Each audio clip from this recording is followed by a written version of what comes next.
दोस्तों स्वागत है आप सभी का आपके अपने YouTube channel star club official में।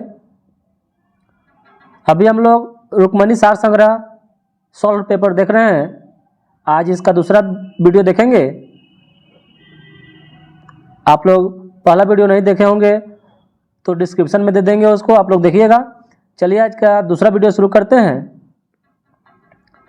तो पहले प्रश्न शुरू करते हैं कि 1206 ईस्वी से 1290 तक दिल्ली पर शासन करने के लिए प्रारंभिक तुर्की शासकों का सही क्रम क्या है। तो पहले कुतुबुद्दीन ऐबक, गुलाम वंश, शमसुद्दीन इल्तुतमिश, रजिया सुल्तान। तो 1206 से लेकर 1290 गुलाम वंश शासन किया। तो पूछा है कि तुर्की शासकों, तो कुतुबुद्दीन ऐबक, शमसुद्दीन इल्तुतमिश, रजिया सुल्तान। अगला प्रश्न है कि शुंग राजवंश जो 185 ईसा पूर्व से लेकर 73 ईसा पूर्व तक ये राजवंश था, इसके संस्थापक कौन थे। तो पुष्यमित्र शुंग। अगला प्रश्न है कि प्राचीन हड़प्पा स्थल लोथल कहाँ पाया गया। तो लोथल गुजरात में। और एक बात और याद रखिए कि हड़प्पा कालीन स्थल स्वतंत्रता प्राप्ति के बाद जितना भी स्थल खोज हुआ है उसमें सबसे ज़्यादा गुजरात में हुआ है। तो लोथल कहाँ है, गुजरात में है। भोगवा नदी किनारे स्थित है। रघुनाथ राव इसके खोज करता है। अगला है कि खानवा के युद्ध में बाबर ने राणा सांगा को किस वर्ष पराजित किया। तो 1527 ईस्वी में।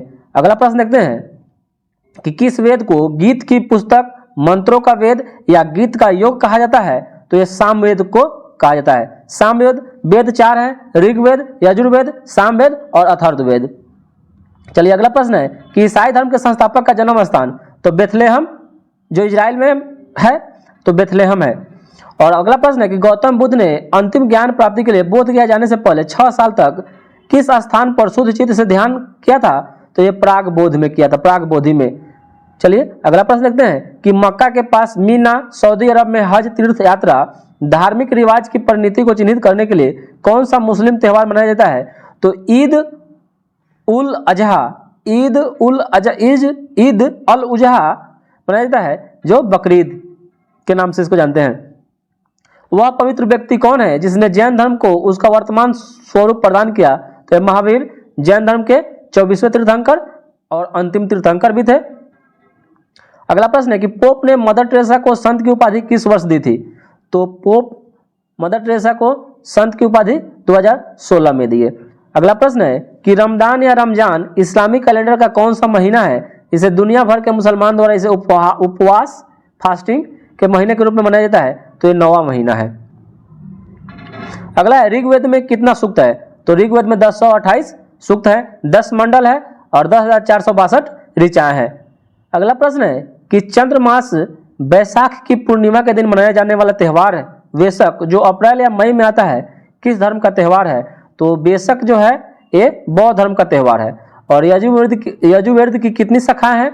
तो 2 शाखाएं हैं। यजुर्वेद की कितनी शाखाएं हैं, 2 शाखाएं हैं। अगला है कि कौन सी मध्य भारतीय बोली है संस्कृत से काफी हद तक संबंधित है तथा बौद्ध धर्म ग्रंथों और साहित्यों की प्रमुख भाषाओं में एक है। तो बौद्ध धर्म ग्रंथों और साहित्यों की प्रमुख भाषाओं में एक है, तो पाली भाषा है। कौन है, पाली भाषा है। अगला प्रश्न है कि किस राज्य में पालिताना मंदिर एक जैन तीर्थ स्थल स्थित है। तो पालिताना मंदिर एक जैन तीर्थ स्थल है, किस राज्य में है। तो ये गुजरात राज्य में। किस राज्य में, गुजरात राज्य में। अगला प्रश्न देखते हैं कि यहूदियों के कौन से पर्व की रोशनी का पर्व कहा जाता है। यहूदियों के कौन से पर्व को रोशनी का पर्व कहा जाता है। तो हनुका को रोशनी का पर्व कहा जाता है। चलिए अगला प्रश्न देखते हैं कि जीवन में जिन 5 बंधनों को जैन धर्म के लोगों द्वारा पालन करना होता है उनमें से किसका अर्थ गैर अधिग्रहण होता है। गैर अभिग्रहण होता है। तो ये अपरिग्रह ये जैन धर्म से संबंधित है, अपरिग्रह। और भारत में ईसाई धर्म लाने वाला पहला व्यक्ति किसे मानते हैं। तो ये सेंट थॉमस को मानते हैं। किसको, सेंट थॉमस को मानते हैं। और महात्मा गांधी अंतर्राष्ट्रीय हिंदी विश्वविद्यालय कहाँ स्थित है। तो ये वर्धा में स्थित है। चलिए अगला है कि श्री शंकराचार्य संस्कृत विश्वविद्यालय भारत के किस राज्य में स्थित है। तो श्री शंकराचार्य संस्कृत विश्वविद्यालय एक केरल राज्य में है। किस राज्य में है, केरल राज्य में है। और अगला प्रश्न है कि किसे जैन धर्म का प्रथम तीर्थंकर माना जाता है। तो प्रथम तीर्थंकर ऋषभ देव को माना जाता है और 23वें तीर्थंकर पार्श्वनाथ और अंतिम महावीर। और कौन सा चारों वेदों में पुराना और सबसे बड़ा है। तो ऋग्वेद। कौन है? ऋग्वेद। और सबसे बाद का वेद अथर्ववेद। और यजुर्वेद किससे संबंधित है? तो यज्ञ के अनुष्ठान से। यजुर्वेद यज्ञ के अनुष्ठानों से संबंधित है। अगला प्रश्न है कि कौन सा त्यौहार मुख्यतः वाराणसी के गंगा नदी के घाट पर दीपावली के 15 दिन बाद पूर्णिमा के दिन मनाया जाता है? तो ये देव दीपावली। कौन सा पर्व है? देव दीपावली। चलिए अगला प्रश्न देखते हैं कि किस वेद को सबसे बड़ा और संग्रह में सबसे महत्वपूर्ण माना जाता है, जिसमें 1028 सूक्त है और जिन्हें मंडल नामक 10 पुस्तकों में विभाजित किया गया है? तो ये ऋग्वेद है। कौन है? ऋग्वेद है।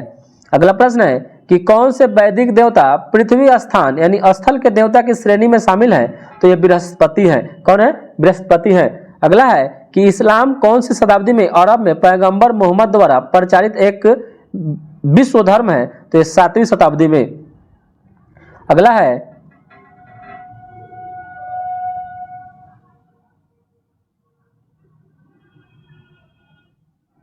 प्राचीन भारतीय महाकाव्य जिसे अब तक ज्ञात सबसे लंबे महाकाव्य के रूप में जाना जाता है और इसे अब तक लिखे गए सबसे लंबे महाकाव्य के रूप में वर्णित किया गया है, वो महाभारत है। महाभारत के लेखक वेद व्यास। कौन है? वेद व्यास, महर्षि वेद व्यास। अगला है कि त्रिपिटक किस धर्म का पवित्र ग्रंथ है? तो ये बौद्ध धर्म का है। कौन सा स्थान जैन धर्म से संबंधित नहीं है? तो ये कुशीनगर। ये बौद्ध धर्म से है और महात्मा बुद्ध से संबंधित है, कुशीनगर।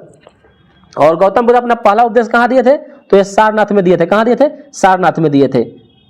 अगला है कि वैदिक ग्रंथों के अनुसार संग्रहित्री का अर्थ क्या है? तो ये कोषाध्यक्ष या खजांची। संग्रह मतलब जो संग्रह करने वाला है उसका अर्थ है कोषाध्यक्ष या खजांची। और हिंदू धर्म में अद्वैत का सिद्धांत किसने प्रतिपादित किया था? तो आदि शंकराचार्य। अद्वैतवाद का सिद्धांत आदि शंकराचार्य दिए थे। अगला प्रश्न है कि कौन सा ऐतिहासिक स्थान ईसा मसीह के जन्म से जुड़ा है?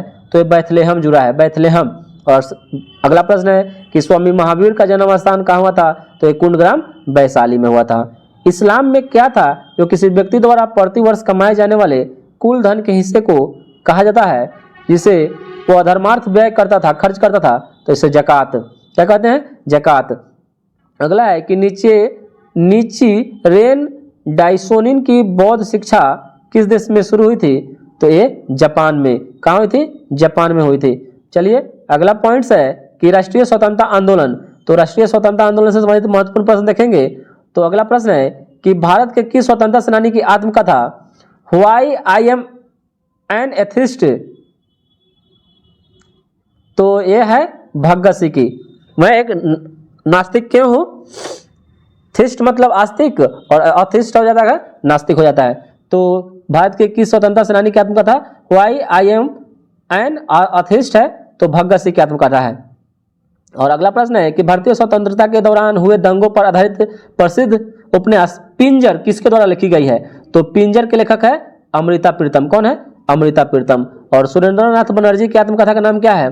तो a national in the making. A national in the making बहुत ही इंपॉर्टेंट क्वेश्चन है। सभी प्रश्न पूछे हुए हैं, सॉल्व प्रश्नों का हम लोग संग्रह देख रहे हैं। अगर आप लोग को ये सेशन अच्छा लग रहा हो तो लाइक और सब्सक्राइब जरूर कीजिएगा, लाइक और सब्सक्राइब जरूर कीजिएगा ताकि हमको मोटिवेशन मिले और जल्दी से जल्दी ये किताब को हम पूरा करा दें आप लोगों के बीच। चलिए अगला है कि व्यापकत्व के सिद्धांत का प्रतिपादन किसके द्वारा किया गया था? तो ये लॉर्ड डलहौजी के द्वारा किया गया था। व्यापकत्व का सिद्धांत, डॉक्ट्राइन ऑफ लैप्स जिसको बोलते हैं, ये लॉर्ड डलहौजी 1848 से लेकर 1856 तक था। चलिए अगला प्रश्न देखते हैं कि 1947 का अधिनियम जो ट्रेड यूनियनों के साथ साथ व्यक्तिगत कामगारों के संबंध में भारतीय श्रम कानून को विनियमित करता है, तो ये कौन है? तो औद्योगिक विवाद अधिनियम। औद्योगिक विवाद अधिनियम। अगला प्रश्न देखते हैं कि स्वराज मेरा जन्म सिद्ध अधिकार है और इसे मैं लेकर रहूंगा, यह नारा किसका है? तो ये लोकमान्य बाल गंगाधर तिलक का है। अगला प्रश्न देखते हैं कि भारत के राष्ट्रवादी आंदोलन के दौरान प्रसिद्ध उपन्यास गोरा किसने लिखा था? तो महादेवी वर्मा। सॉरी, वो गौरा है महादेवी वर्मा और गोरा है रविन्द्रनाथ टैगोर। तो भारत के राष्ट्रवादी आंदोलन के दौरान प्रसिद्ध उपन्यास गोरा रविन्द्रनाथ टैगोर लिखे हुए हैं। हंगरी स्टोन, गोरा, ये सब रविन्द्रनाथ टैगोर की है। चलिए अगला है कि महात्मा गांधी को महिलाओं के नमक सत्याग्रह आंदोलन में भाग लेने की अनुमति देने के लिए सहमत किया था? तो ये थे कमला देवी चट्टोपाध्याय। बहुत ही इंपॉर्टेंट क्वेश्चन है, कमला देवी चट्टोपाध्याय। चलिए अगला प्रश्न है कि भारत ने स्वतंत्रता सेनानियों में से किसने वर्ष 1943 में राष्ट्रीय सेना आजाद हिंद फौज जिसे 1942 में रास बिहारी बोस और कैप्टन जनरल मोहन सिंह ने बनाया था, को पुनर्जीवित किया, तो ये सुभाष चंद्र बोस। अगला प्रश्न देखते हैं कि अलूरी सीताराम राजू भारत के किस राज्य के आदिवासी स्वतंत्रता सेनानी माने जाते हैं? और या थे तो ये आंध्र प्रदेश, किसके थे?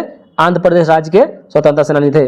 और वेटिंग फॉर अ वीजा किसकी आत्मकथा है? तो भीमराव अंबेडकर की। चलिए अगला प्रश्न देखते हैं कि भारत में बाल विवाह निषेध अधिनियम कब लाया गया? तो 1929 ईस्वी में लॉर्ड विलियम बेंटिंक उस समय गवर्नर जनरल था। अगला प्रश्न है कि सत्यशोधक समाज की स्थापना की एवं मूर्ति पूजा और जाति व्यवस्था के विरुद्ध मुहिम चलाई थी? तो ये ज्योतिबा गोविंदराव फूले। अगला प्रश्न है कि राजा राम मोहन राय ने किस सामाजिक धार्मिक समुदाय की स्थापना की थी? तो ब्रह्म समाज। ब्रह्म समाज की स्थापना राजा राम मोहन राय ने किए थे। अगला प्रश्न है कि 1913 में भारत के बाहर स्थापित एक क्रांतिकारी संगठन था जिसके संस्थापक लाला हरदयाल, और पार्टी का क्या नाम था संगठन का? तो गदर पार्टी। अगला प्रश्न है कि प्रसिद्ध गीत ए मेरे वतन के लोगों मूल रूप से किसके द्वारा गाया गया था? तो ये लता मंगेशकर और कवि प्रदीप इसको लिखे थे। अगला प्रश्न है कि किस राजनीतिक दल ने भारत में पंजाबी सूबा आंदोलन का नेतृत्व किया था? तो शिरोमणि अकाली दल। अगला है कि जालियांवाला बाग हत्याकांड जो 13 अप्रैल 1919 को हुआ था के प्रभाव के रूप में घटित घटना है? तो ब्रिटिश सरकार द्वारा हंटर समिति की नियुक्ति की गई थी। हंटर समिति की नियुक्ति जालियांवाला बाग हत्याकांड की जांच के लिए किया गया था। अगला है कि रॉबर्ट क्लाइव किस उम्र में 1743 में इंग्लैंड से मद्रास आया था? तो यह 18 वर्ष की उम्र में आया था। ऐसा भी क्वेश्चन पूछा हुआ है कि किस उम्र में आया था? तो 18 वर्ष की उम्र में ही रॉबर्ट क्लाइव आ गया था। और लॉर्ड मार्ले मिंटो सुधारों की शुरुआत के समय भारत का वायसराय तो मिंटो द्वितीय था। कौन था? मिंटो द्वितीय। और भारतीय राष्ट्रीय कांग्रेस की अध्यक्ष बनने वाली पहली भारतीय महिला तो सरोजिनी नायडू। और ऐसे अगर भारतीय पूछा तो सरोजिनी नायडू, अगर ऐसे पूछेगा नहीं पूछेगा भारतीय नहीं लगेगा तो एनी बेसेंट। अगला है कि बंगाल में द्वैध शासन की व्यवस्था को समाप्त किसने कर दिया? तो ये वारेन हेस्टिंग्स ने समाप्त कर दिया। अगला प्रश्न है कि 1887 में भारतीय राष्ट्रीय कांग्रेस को अध्यक्ष के रूप में संबोधित किया था? तो बदरुद्दीन तैयब जी। चलिए अगला प्रश्न देखते हैं कि खिलाफत आंदोलन के नेता कौन थे? तो खिलाफत आंदोलन के नेता मौलाना अबुल कलाम आजाद थे। अगला प्रश्न है कि 1857 के विद्रोह के बाद अंग्रेजों द्वारा किस मुगल बादशाह को देश छोड़ने के लिए मजबूर किया गया था? तो ये बहादुर शाह जफर, और ये देश छोड़कर भाग गया था, रंगून म्यांमार भाग गया था, वहीं पर इसका मृत्यु हो गया और समाधि स्थल भी वहीं पर है रंगून में, म्यांमार। अगला है कि 1773 में बंगाल के प्रथम गवर्नर जनरल कौन थे? तो वारेन हेस्टिंग्स थे। कौन थे? Warren Hastings. महात्मा गांधी की आत्मकथा का क्या नाम है? तो सत्य के साथ मेरा प्रयोग। अगला प्रश्न है कि 1867 में दादोबा पांडुरंग और उनके भाई आत्मारंग पांडुरंग के द्वारा प्रार्थना समाज की स्थापना की गई थी। तो प्रार्थना समाज की स्थापना आत्मारंग पांडुरंग। चलिए अगला प्रश्न देखते हैं कि केशव चंद्र सेन ने लोगों को एक ईश्वर के रूप में विश्वास करने और केवल एक ईश्वर की पूजा करने का उद्देश्य से दौरा किया था। तो कहाँ किए थे? महाराष्ट्र का दौरा किए थे। और स्वामी विवेकानंद का असली नाम नरेंद्रनाथ दत्त था। अगला प्रश्न है कि मंगल पांडे को बैरकपुर में कब ब्रिटिश अधिकारियों पर हमला करने के लिए फांसी दी गई थी? तो 29 मार्च 1857 ईस्वी को। 29 मार्च 1857 ईस्वी को। अगला प्रश्न है कि अखिल भारतीय मुस्लिम लीग का गठन हुआ था 1906 में ढाका बांग्लादेश में। अगला प्रश्न है कि कलकत्ता में ब्रह्म समाज की स्थापना किसने की थी? तो राजा राम मोहन राय। वंदे मातरम राष्ट्रगान, वंदे मातरम राष्ट्रगान नहीं है, राष्ट्रगीत है। तो राष्ट्रगीत किसने लिखा था? तो बंकिम चंद्र चटर्जी ने। राष्ट्रीय गीत है और राष्ट्रगान है जन गण मन। याद रखिएगा, वंदे मातरम गाने में 65 सेकंड लगता है और राष्ट्रगान को 52 सेकंड गाने में लगता है और संक्षिप्त रूप से 20 सेकंड लगता है। अगला प्रश्न है कि मानवता के लिए अगला प्रश्न है कि मानवता के लिए एक धर्म एक जाति और एक ईश्वर का सिद्धांत किसने दिया था?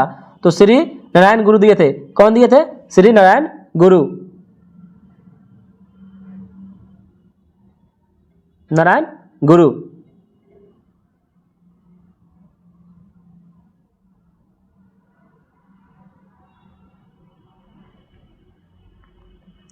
चलिए अगला प्रश्न देखते हैं कि ग्रेट ब्रिटेन यूनाइटेड किंगडम की संसद का एक अधिनियम है जिसके तहत 1947 में ब्रिटिश भारत को भारत और पाकिस्तान के दो नए स्वतंत्र प्रभुत्वों में विभाजित किया था।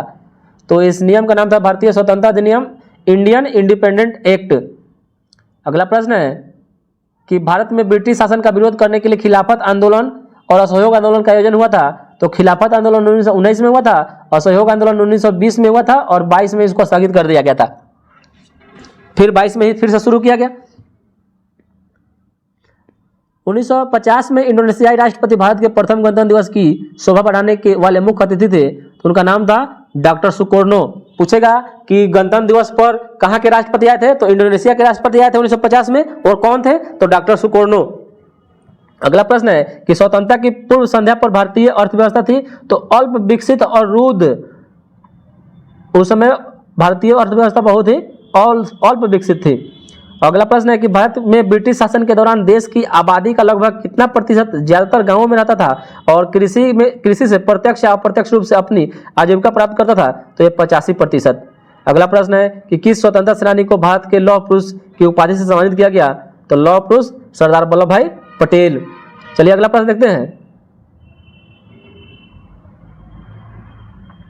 कि भारत के शैक्षणिक संस्थान महात्मा गांधी के अंग्रेजों के साथ असहयोग के आह्वान की प्रकृति स्वरूप स्थापित किए थे, तो जामिया मिलिया इस्लामिया, गुजरात विद्यापीठ और काशी विद्यापीठ।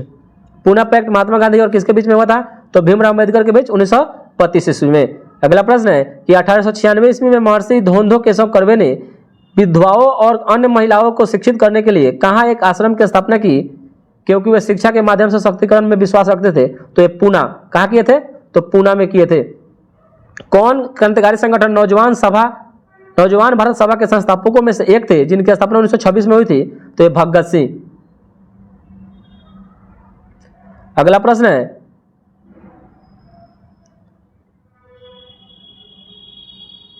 कि 1911 में किंग जॉर्ज पंचम के राज्याभिषेक का जश्न मनाने के लिए एक दरबार का आयोजन किया गया और यहीं पर भारत की राजधानी को कलकत्ता से दिल्ली स्थानांतरित करने के लिए निर्णय की घोषणा भी की गई, तो ये दिल्ली में की गई थी। अगला प्रश्न है कि यंग बंगाल आंदोलन जिनके द्वारा शुरू किया गया था, जो 1826 में कलकत्ता आए थे और उन्हें हिंदू कॉलेज में अंग्रेजी साहित्य और इतिहास के शिक्षक के रूप में नियुक्त किया गया था, उनका नाम था Henry Louis Vivian Derozio. Young Bengal आंदोलन के भी प्रणेता कहलाते हैं। अगला प्रश्न है कि 1934 में स्थापित कांग्रेस सोशलिस्ट पार्टी के संस्थापकों में से कौन एक थे, तो जयप्रकाश नारायण। आर्य समाज स्वामी दयानंद सरस्वती। अगला प्रश्न है कि ऐतिहासिक चौरा चौरी किस राज्य में है, तो उत्तर प्रदेश में। 1922 में 5 फरवरी 1922 को हुआ था। आत्मीय सभा के संस्थापक राजा राम मोहन राय। अगला प्रश्न है कि भारतीय इतिहास में सन 1756 में घटित एक काल कोठरी की घटना कहाँ घटित हुई थी, तो एक कलकत्ता में घटित हुई थी। अगला है कि गुरु पर्व सिख धर्म के सबसे पवित्र त्योहारों में एक है, इनमें से किसकी जयंती के उपलक्ष्य मनाया जाता है, तो ये गुरु नानक देव के जयंती पर मनाया जाता है। अगला है कि भारत के किस गवर्नर जनरल ने व्यक्तिगत के सिद्धांत की नीति तैयार की थी, तो ये लॉर्ड डलहौजी। अगला प्रश्न है कि प्रार्थना समाज जिसे धार्मिक और सामाजिक सुधार के लिए काम करने वाली संस्था के रूप में मान्यता दी गई थी की स्थापना 1867 ईस्वी में किसके द्वारा बॉम्बे में की गई, तो ये प्रार्थना समाज आत्माराम पांडुरंग। अगला है कि 1850 में अंग्रेजों ने कौन सी अवधारणा पेश किया जिसने भारतीय अर्थव्यवस्था की संरचना को काफी प्रभावित किया, तो रेल परिवहन। अगला प्रश्न है कि प्रथम होम रूल लीग की स्थापना किसके द्वारा की गई थी, तो बाल गंगाधर तिलक के द्वारा की गई थी। अगला प्रश्न है कि भारत में बैसाखी का त्यौहार वर्ष 1699 में सिखों के द्वारा, जो सिखों के कौवे गुरु गोविंद सिंह के द्वारा खालसा पंथ की स्थापना का प्रतीक है, तो ये 10वें गुरु थे। गुरु गोविंद सिंह सिखों के 10वें गुरु और अंतिम गुरु। खालसा पंथ की स्थापना की थी 1699 ईस्वी में। कौन प्रार्थना समाज के शुरुआती नेताओं में एक है, तो महादेव गोविंद रनाडे। चलिए अगला प्रश्न देखते हैं कि ईस्ट इंडिया कंपनी के शासन के अधीन भारत के अधिकारों के अंतर्गत सभी क्षेत्रों में विधवाओं के पूर्ण विवाह को वैध बनाने के लिए कब हिंदू विधवा पूर्ण विवाह अधिनियम पारित किया गया, तो 1856 ईस्वी में। चलिए अगला प्रश्न देखते हैं कि लाला लाजपत राय 1921 में कौन सी संस्था से जुड़े थे, तो servants of the people society. अगला प्रश्न है कि किसे व्यापक रूप से 1942 में भारत छोड़ो आंदोलन के दौरान ग्वालियर टैंक मैदान बॉम्बे में भारतीय राष्ट्रीय ध्वज फहराने के लिए याद किया जाता है, तो अरुणा आसफ अली को ग्वालियर टैंक में झंडा फहराने के लिए याद किया जाता है। चलिए अगला प्रश्न है कि कौन सा अंतिम वायसराय था, तो लॉर्ड माउंटबेटन। चलिए अगला है कि देश के 562 रियासतों को एकीकृत करके भारत के राजनीतिक एकीकरण करने का श्रेय किस हस्ती को दिया जाता है, तो ये सरदार वल्लभ भाई पटेल को। और पंजाब केसरी किसे कहा जाता है? तो लाला लाजपत राय को पंजाब केसरी के नाम से जाना जाता है। अगला है कि किस वर्ष भारत के वायसराय कर्जन ने बंगाल विभाजन की घोषणा की थी? तो 1905 ईस्वी में। और ईस्ट इंडिया कंपनी की गतिविधियों की विनियमित करने के लिए ब्रिटिश संसद द्वारा रेगुलेटिंग एक्ट कब पारित किया गया? तो 1773 ईस्वी में रेगुलेटिंग एक्ट पारित हुआ था। और इसी रेगुलेटिंग 1774 में भारत में एक सुप्रीम कोर्ट की स्थापना की गई। और दिल्ली दरबार में कब किंग जॉर्ज पंचम का राज्यारोहण हुआ? और दरबार में किंग ने घोषणा की थी कि भारत की राजधानी को कलकत्ता से दिल्ली स्थानांतरित किया जाएगा। तो 1911 और 12 में दिल्ली भारत की राजधानी बनी। और 1938 में भारतीय राष्ट्रीय कांग्रेस सुभाष चंद्र बोस ने राष्ट्रीय योजना समिति का गठन किया। इसके अध्यक्ष कौन थे? तो जवाहरलाल नेहरू। और गांधी जयंती किस महीने में महात्मा गांधी के जन्मदिन के उपलक्ष्य में भारत में कब आयोजित होने वाला एक समारोह है? तो 2 अक्टूबर को। और भारत में स्वशासन प्राप्त करने के उद्देश्य से सितंबर 1916 में मद्रास में भारतीय राष्ट्रवादी बाल गंगाधर तिलक और स्वतंत्रता सेनानी किसके द्वारा होम रूल की स्थापना की गई? तो एनी बेसेंट के द्वारा। और कोई भी मंत्री, चलिए यहां से शुरू करते भारतीय राज्य व्यवस्था और संविधान। तो भारतीय राज्य व्यवस्था और संविधान से चलिए प्रश्न देख लेते हैं जो पूछा हुआ है। तो भारतीय संविधान का कौन सा अनुच्छेद राज्यपाल की सभी कार्यपालिका शक्तियों से संबंधित है? तो राज्यपाल की सभी कार्यपालिका शक्तियों से संबंधित अनुच्छेद 154 है। और लोकसभा के अध्यक्ष और उपाध्यक्ष की अनुपस्थिति में संसद के दोनों सदनों की संयुक्त बैठक की अध्यक्षता कौन कर सकते हैं? तो राज्यसभा के सभापति, राज्यसभा के उप सभापति। चलिए अगला प्रश्न है कि राज्य किसी भी नागरिक के साथ धर्म, मूल, वंश, जाति, लिंग, जन्म स्थान या इनमें से किसी के आधार पर कोई भेदभाव नहीं करेगा। यह अनुच्छेद किसमें दिया गया है? तो यह अनुच्छेद 15 में दिया गया है। और लोक लेखा समिति के सदस्यों को कितनी अवधि के लिए चुना जाता है? तो 1 वर्षों के लिए चुना जाता है। और लोक लेखा समिति एक टेम्पोररी जो संस्था होती है, जो इसमें से 22 सदस्य होते हैं, 15 लोकसभा से या 7 राज्यसभा से। और लोक लेखा समिति के जो अध्यक्ष होते हैं वो विपक्ष के नेता बनते हैं, जो अभी अधीर रंजन चौधरी हैं। और प्राक्कलन समिति, इसमें 30 सदस्य होते हैं सभी के सभी लोकसभा से, और इसके अध्यक्ष ग्रीष्म बापट हैं। और संघ की कार्यपालिका का हिस्सा नहीं होता है। तो भारत का सर्वोच्च न्यायालय है, ये कार्यपालिका का हिस्सा नहीं है, क्योंकि कार्यपालिका न्यायपालिका से अलग है, अनुच्छेद 50 में बोला गया है। और भारतीय संविधान के किस अनुच्छेद में कहा गया है कि सर्वोच्च न्यायालय एक अभिलेख न्यायालय होगा? तो अनुच्छेद 129 में। और भारत का सबसे पुराना उच्च न्यायालय तो कलकत्ता उच्च न्यायालय, जिसका स्थापना 1862 ईस्वी में हुआ था। कलकत्ता, मद्रास और मुंबई तीनों का स्थापना हुआ था। कर्नाटक राज्य में विधान परिषद में कितने सदस्य हैं? तो कर्नाटक राज्य में 75 है। और भारतीय संवैधानिक न्यायविद फली एस नरीमन की आत्मकथा का नाम क्या है? तो before memory fades and autobiography. Before memory fades and autobiography. और मौलिक अधिकारों की रक्षा के लिए भारत के सर्वोच्च न्यायालय द्वारा कितनी रिट जारी की जाती है? तो 5 रिट जारी की जाती है। सर्वोच्च न्यायालय और उच्च न्यायालय दोनों रिट 5 जारी करते हैं। तो सर्वोच्च न्यायालय अनुच्छेद 32 के द्वारा रिट जारी करते हैं और 226 के द्वारा हाईकोर्ट। चलिए अगला है कि भारतीय संविधान की संघीय विशेषता नहीं है। तो अखिल भारतीय सेवाएं जो है संघीय विशेषता संविधान की नहीं है। अगला प्रश्न देखते हैं कि भारतीय संविधान के किस भाग में संघ लोक सेवा आयोग का प्रावधान है? तो भाग 14 में। भाग 14 में संघ लोक सेवा आयोग का प्रावधान है। भारतीय संविधान का कौन सा अनुच्छेद संघ की कार्यपालिका से संबंधित है? तो संघ की कार्यपालिका से अनुच्छेद 52 से लेकर 78 तक जो है संघ की कार्यपालिका से संबंधित है। और मौलिक कर्तव्य नहीं है। तो मौलिक कर्तव्य 11 है, जिसमें से चुनाव के दौरान मतदान करना हमारा मौलिक कर्तव्य नहीं है। और महाराष्ट्र राज्य की राज्यसभा सीटें कितनी है? तो राज्यसभा महाराष्ट्र में 19 है।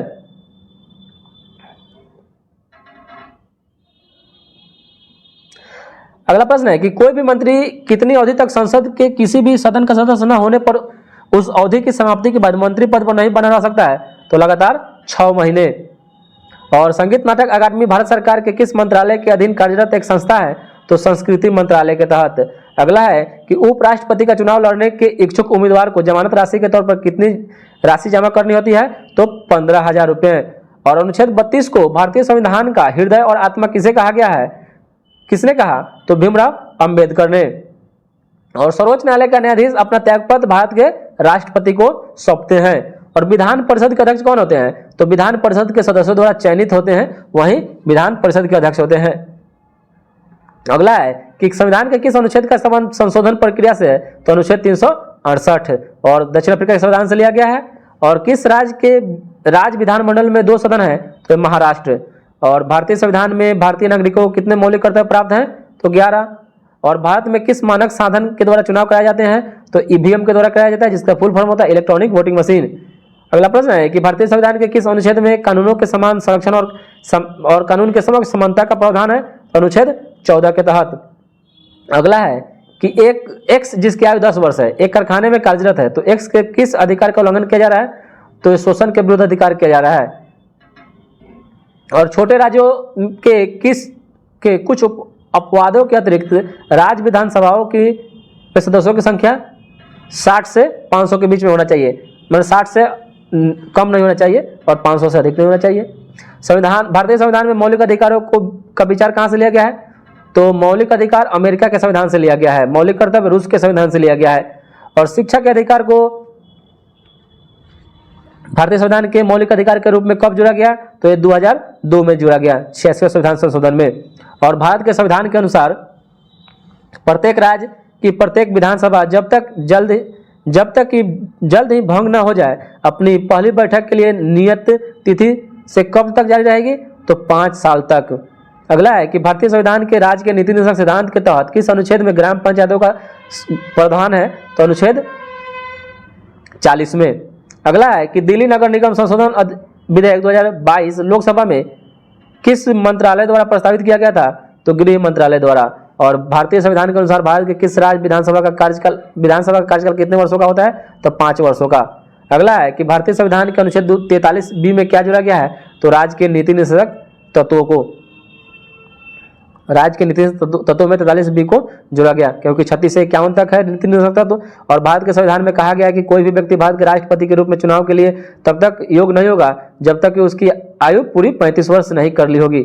अगला है प्रश्न है, देखते हैं कि भगत सिंह और बटुकेश्वर दत्त ने केंद्रीय विधानसभा में बम फेंका था कब? तो ये 1929 ईस्वी में। और भारतीय संविधान के किस अनुच्छेद में निर्देशक सिद्धांतों का अनुप्रयोग किया गया है? तो अनुच्छेद 37 में। इसमें 37 में कहा गया है कि राज्य का नीति निर्देशक तत्व न्यायालय में परिवर्तनीय नहीं है। अगला प्रश्न देखते हैं कि निर्वाचन क्षेत्रों की अधिकतम सीमा जहां जहां चुनाव लड़ा जा सकता है, अधिकतम सीमा जहां से चुनाव लड़ा सकता है 2 जगह से। और संविधान अनुसूचित जनजाति आदेश संशोधन विधेयक 2022 7 फरवरी 2022 को लोकसभा में किसने पेश किया? तो अर्जुन मुंडा ने। और भारतीय संविधान के अनुसार कितने वर्ष के से कम उम्र के किसी भी बच्चे को किसी कारखाने या खदान में काम करने के लिए या अन्य खतरनाक रोजगार में नहीं लगाया जा सकता है? तो 14 वर्ष। और भारतीय संविधान का कौन सा अनुच्छेद कुछ मामलों में दोनों सदनों की संयुक्त बैठक का उल्लेख करता है? तो यह अनुच्छेद 108, संयुक्त बैठक 108। भारतीय संविधान में ब्रिटेन की संविधान से लिया गया है संसदीय सरकार ब्रिटेन के संविधान से लिया गया है। एकल नागरिकता भारतीय संविधान के किस अनुच्छेद में कहा गया है कि किसी भी व्यक्ति को एक ही अपराध के लिए एक बार से ज्यादा सजा नहीं मिलेगी? तो अनुच्छेद 20 में कहा गया है। और भारतीय संविधान के किस अनुसूची में संघ सूची से संबंधित प्रावधान है? तो ये 7वीं अनुसूची में, इसमें है 7वीं अनुसूची में। और भारत के संविधान का अनुच्छेद 280 किससे संबंधित है? तो वित्त आयोग से। अगला है कि कृषि कानून निरसन विधेयक 2021 के अंतर्गत कुल कितने कानूनों को निरस्त किया गया है? तो 3 कानूनों को। और भारतीय संविधान के प्रस्तावना का हिस्सा नहीं है कुलीन तंत्र, जो संविधान का प्रस्तावना का हिस्सा नहीं है। भारतीय संविधान ने संशोधन की प्रक्रिया कहाँ से लिया है? तो ये दक्षिण अफ्रीका से। और उपाधियों का उन्मूलन किसके अंतर्गत किया जाता है? तो समता के अधिकार का उपाधियों का उन्मूलन जो है अनुच्छेद 18 के तहत है। राज्यसभा की अध्यक्षता उपराष्ट्रपति के द्वारा की जाती है और लोकसभा की अध्यक्षता की जाती है लोकसभा के अध्यक्ष के द्वारा। और संसद जो सत्र शुरू होता है ये प्रश्नकाल से शुरू होता है। अगला है कि राज्यपाल की नियुक्ति किसके द्वारा की जाती है? तो राष्ट्रपति के द्वारा की जाती है। और राज्यपाल राष्ट्रपति के प्रसाद पर्यंत तक बने रह सकते हैं, जब तक राष्ट्रपति चाहे तब तक। कौन सा मौलिक अधिकार मानव तस्करी, बेगार और अन्य प्रकार के जबरन श्रम को प्रतिबंधित करने से संबंधित है? तो शोषण के विरुद्ध अधिकार। शोषण के विरुद्ध अधिकार। भारतीय संविधान का कौन सा अनुच्छेद शोषण के विरुद्ध अधिकार प्रदान करता है? अनुच्छेद 23। और भारत के राष्ट्रपति अपना पद ग्रहण करने की तिथि से कितने वर्ष की अवधि तक पद पर पद धारण करते हैं? तो 5 वर्ष। और भारतीय संविधान के किस अनुच्छेद में उल्लेखित है कि राष्ट्र भारत के पूरे क्षेत्र में नागरिकों के लिए एक समान नागरिक संहिता को सुरक्षित प्रदान का प्रयास करेगा? तो अनुच्छेद 44 में। अगला प्रश्न है कि अप्रैल 2022 तक लोकसभा में कितने आम चुनाव हुए हैं? तो 17। और भारतीय संविधान के अनुसार भारत के कितने अंग हैं? भारतीय संविधान के अनुसार सरकार के कितने अंग हैं? तो 3। और लोकसभा में केंद्र शासित प्रदेश का प्रतिनिधित्व करने के लिए सदस्य नहीं होंगे, तो 20 से अधिक नहीं होंगे। और किसी सदस्य द्वारा सदन के समक्ष किसी मामले पर बहस को संक्षिप्त करने के लिए पेश किया गया प्रस्ताव उसको समापन कहते हैं। और भारतीय संविधान की प्रस्तावना में पहली बार संशोधन 1976 में किया गया था, 42वां संविधान संशोधन के तहत 1976 में। और भारत की संविधान की प्रमुख विशेषताओं में एक है संघवाद।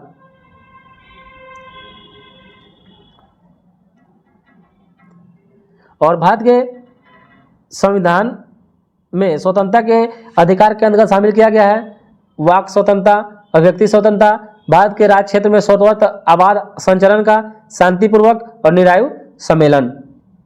और भारत के इनमें से किस राज्य में पंचायती राज नहीं है? तो नागालैंड, मेघालय और मिजोरम में पंचायती राज की व्यवस्था नहीं है।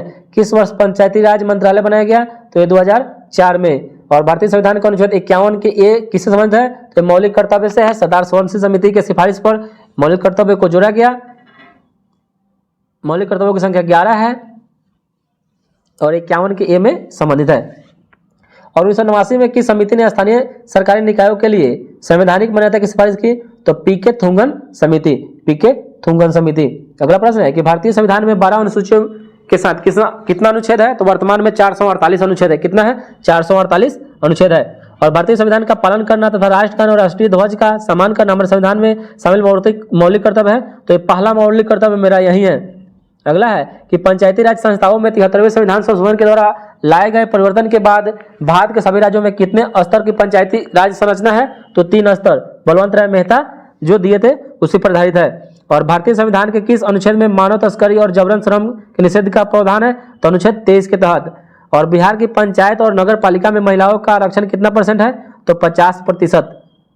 अगला प्रश्न है कि कोई पार्टी लोकसभा चुनावों में 4 राज्यों में विधानसभा चुनावों में कुल वोटों से कम कितना % वोट हासिल करती है? तो लोकसभा में कम से कम 4 सीटें जीतती है तो उसे राष्ट्रीय पार्टी के रूप में मान्यता दी जाती है, तो 6%।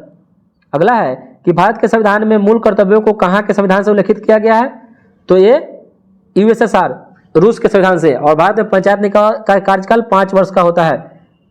अगला है कि दिसंबर 2021 में सर्वोच्च न्यायालय ने आदेश पारित किया था कि विधि आयोग सूचना के अधिकारी के समक्ष दहेज निषेध अधिकारी की नियुक्ति के मुद्दे पर विचार कर सकता है। यह आदेश देने वाले न्यायाधीश कौन थे? तो न्यायमूर्ति DY चंद्रचूड़ और एस बोपन्ना। अगला प्रश्न है कि संवैधानिक उपचारों के अधिकार से क्या अभिप्राय है? तो यदि किसी नागरिक को लगता है कि सरकार द्वारा उसे मौलिक अधिकारों का उल्लंघन हुआ है तो वे न्यायालय जा सकते हैं। अगला प्रश्न देखते हैं कि शहरी या स्थानीय सरकार जो कितनी अधिक आबादी वाले किसी भी महानगर के विकास के लिए काम करती है भारत में नगर निगम के रूप में जानी जाती है? तो 10 लाख। अगला प्रश्न है कि कौन सा अभिप्राय उन मामलों से है जिन पर उच्चतम न्यायालय द्वारा निचली अदालतों में जाने से पहले प्रत्येक रूप से विचार किया जा सकता है? तो आरंभिक अधिकारिता। और भारत में उच्च न्यायालयों की संख्या 25 है। और भारतीय संविधान के अनुच्छेद 32 में किस मौलिक अधिकार का उल्लेख है?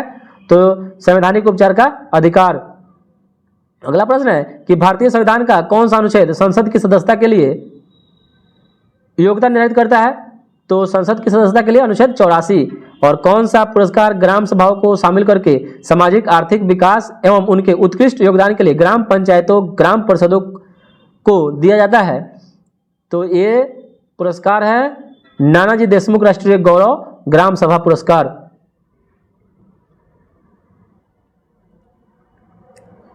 और कर्नाटक सरकार ने विनय समरस योजना की घोषणा की थी जो राज्य भर की ग्राम पंचायतों में किसको मिटाने के लिए एक जागरूकता कार्यक्रम है?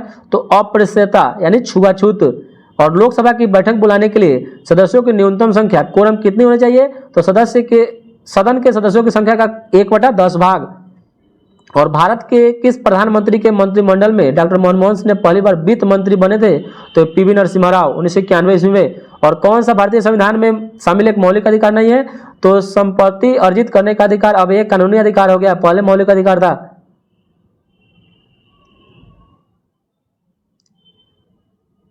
और सभी पंचायत संस्थाओं में वे सीटें जो कुल आरक्षित सीटों के कितने से कम न हो कि अनुसूचित जाति अनुसूचित जनजाति जैसा भी मामला हो से संबंधित महिलाओं के लिए आरक्षित किया जाएगा।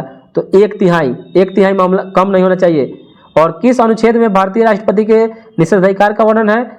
तो राष्ट्रपति के निषेधाधिकार का वर्णन अनुच्छेद 111 में है। और भारतीय संविधान के किस अनुच्छेद में कहा गया कि 14 वर्ष से कम आयु के किसी भी बच्चे को किसी भी कारखाने या खदान में काम करने के लिए नियोजित नहीं किया जाएगा? तो अनुच्छेद 24 में। अगला प्रश्न है कि भारत सरकार द्वारा शुरू किया गया कन्या शिक्षा प्रवेश उत्सव अभियान का उद्देश्य विद्यालयों में कौन से बीच की आयु वाली लड़कियों के नामांकन और प्रतिधारण की वृद्धि करना है? तो 11 से 14 वर्ष की लड़कियों के लिए। अगला है कि मूल कर्तव्य 2002 में संविधान के 66वें संशोधन में क्या जोड़ा गया? तो माता पिता या संरक्षक 6 वर्ष से 14 वर्ष की आयु वाले बच्चे वाले अपने यथास्थिति बालक या प्रतिपालक के लिए शिक्षा का अवसर प्रदान करेंगे। अगला प्रश्न है कि कौन सा संविधान संशोधन अधिनियम 1992 संविधान के भाग 9 पंचायतों को जोड़ने के लिए जिम्मेदार था? तो 73वां संविधान संशोधन। अगला है कि भारत के संविधान की कौन सी विशेषता यूनाइटेड किंगडम के संविधान से लिया गया है? तो एकल नागरिकता ब्रिटेन के संविधान से लिया गया है, पहले ही बता चुके हैं। और वित्त आयोग संविधान द्वारा अधिदेशित एक निकाय है जिसे भारतीय संविधान किस अनुच्छेद में स्थापित किया गया है? तो वित्त आयोग अनुच्छेद 280। अगला है कि सर्वोच्च न्यायालय और उच्च न्यायालयों के पास बंदी प्रत्यक्षीकरण अधिकार परीक्षा परमादेश उत्प्रेषण और निषेध आदि की प्रकृति में रिट जारी करने की शक्ति है। तो सुप्रीम कोर्ट को अनुच्छेद 32 और उच्च न्यायालय को अनुच्छेद 226 में। और भारत के संविधान में अर्ध संघीय शासन प्रणाली की विशेषता किस देश के संविधान से ली गई है? तो ये कनाडा के संविधान से ली गई है। अगला प्रश्न है कि भारतीय संविधान का कौन सा अनुच्छेद ग्राम सभा के से संबंधित है? तो अनुच्छेद 243। अगला प्रश्न है कि सरदार स्वर्ण समिति ने भारत के संविधान में किसे शामिल करने की सिफारिश की थी? तो ये मौलिक कर्तव्य को। और संविधान भारत के पहले वित्त मंत्री कौन थे? तो आर.के. शनमुखम सेठी। अगला प्रश्न है कि प्रत्येक ग्राम पंचायत का प्रतिनिधि कितने सरपंच करते हैं? तो 1। और 1976 में 42वें संविधान संशोधन के माध्यम से किस अनुच्छेद के तहत संविधान के भाग 4 के क में 10 मूल कर्तव्यों को जोड़ा गया? तो 4 के क में अनुच्छेद 51। और मंत्रिपरिषद भारत सरकार का अध्यक्ष कौन होता है? तो ये प्रधानमंत्री होते हैं।